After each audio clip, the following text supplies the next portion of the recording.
नमस्कार विद्यार्थी मित्रांनो आणि आदरणीय पालकांनो, मी गोविंद निटुरे, अध्यक्ष शाळा व्यवस्थापन समिती संत ज्ञानेश्वर माऊली प्राथमिक विद्या मंदिर उदगीर, आपणास एक औपचारिकपणाने चर्चा करण्यासाठी, संवाद साधण्यासाठी हा भाग या ठिकाणी अपलोड करत आहे.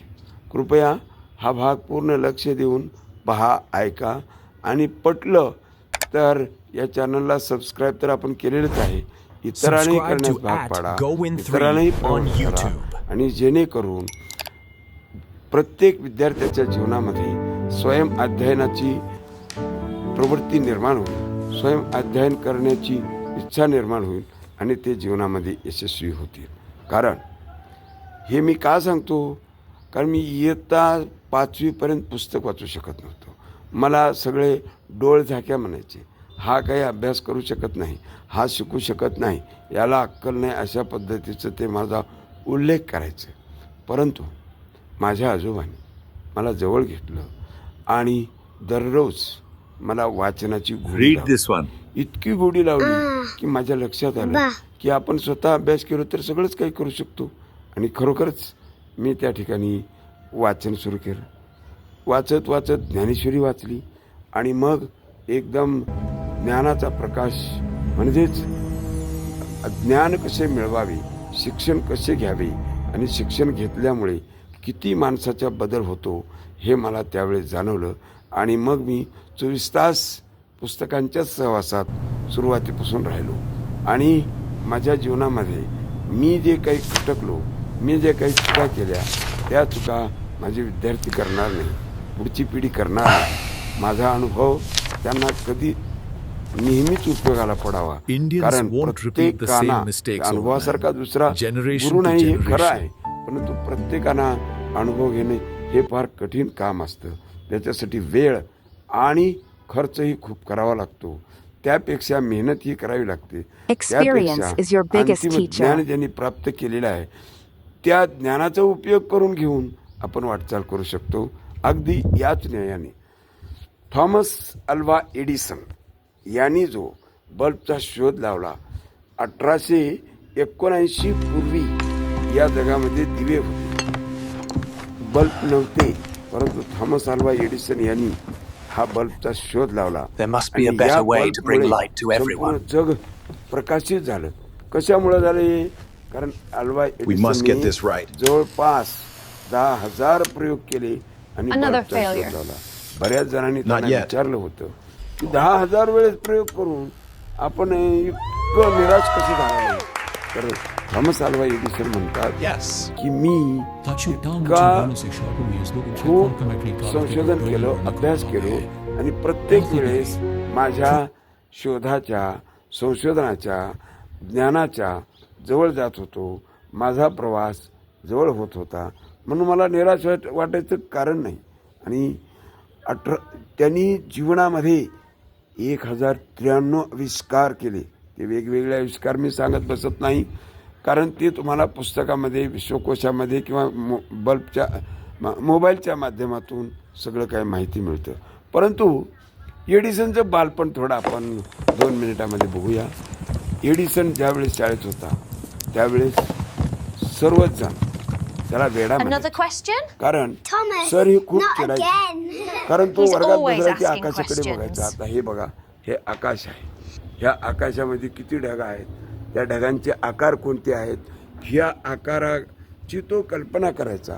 आणि गुरुजी जे शिकवत आहेत त्या शिकवण्याकडे त्याचं अजिबात लक्ष नव्हतं.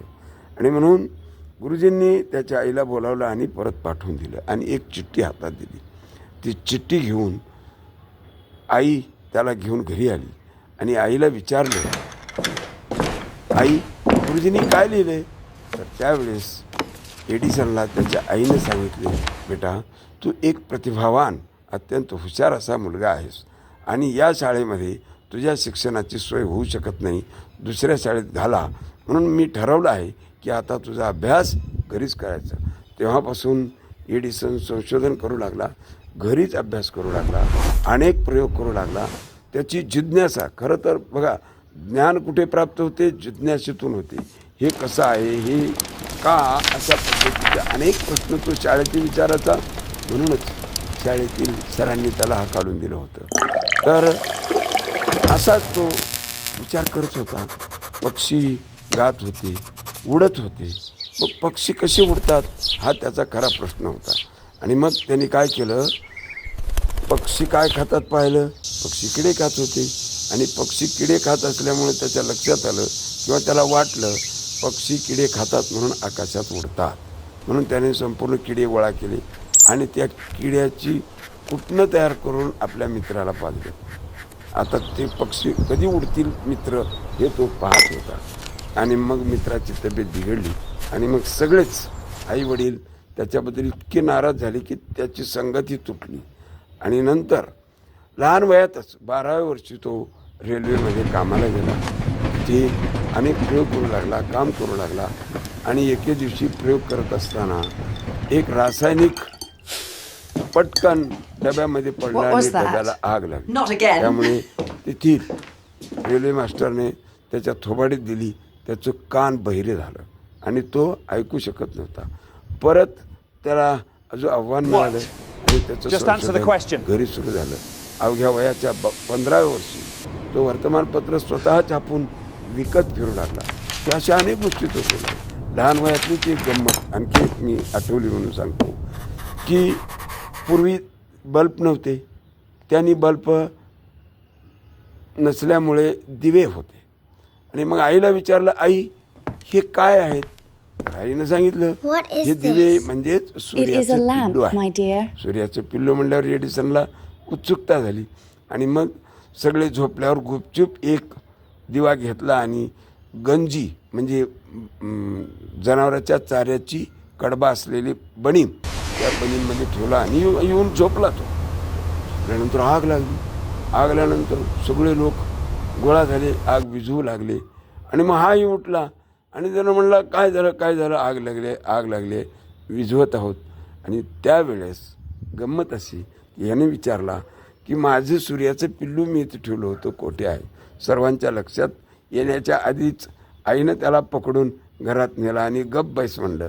कारण ही अत्यंत विचित्र अशा पद्धतीची घटना आहे. त्याच्या लक्षात येत नाही. प्रयोग करणे हा त्याचा धर्म आहे. आणि म्हणून असे अनेक प्रयोग त्यांनी केले आणि जगाला प्रकाशित केले. त्या प्रयोगामुळं जग इतकं त्याचं ऋणी आहे की आज आपण खटकन बटन दाबतो आणि लाईटच्या खाली बसतो. आता लाईटच्या खाली काय काय चालतं, लाईटमुळं काय काय चालतं याची कल्पना करा. परंतु ही लाईटची बाब किंवा विद्युतचा शोध कोणी जर लावला असेल तर थॉमस अल्वा एडिसन यांनी. आणि हा महान शास्त्रज्ञ 18 ऑक्टोबर 1931 रोजी हे जग सोडून गेला. जात असताना तो आता इथलं हे सुंदर विश्व माझं संपलेलं आहे, आता नवीन सुंदर विश्वामध्ये मला जायचं आहे, अशा पद्धतीचं वक्तव्य त्यांनी शेवटचं बोललं. आणि जगाला प्रकाश देऊन स्वतः मात्र निघून गेला. अशा या महान शास्त्रज्ञापासून आमचे विद्यार्थी प्रेरणा घेतील, स्वतः संशोधन करतील, स्वतः अभ्यास करतील, चिंतन करतील, मनन करतील. या आशेसह ज्ञानेश्वर माऊलीच्या चरणी साष्टांग दंडवत घालून मी माझे 2 शब्द संपवतो. जय हिंद. जय हिंद, जय महाराष्ट्र, जय माऊली.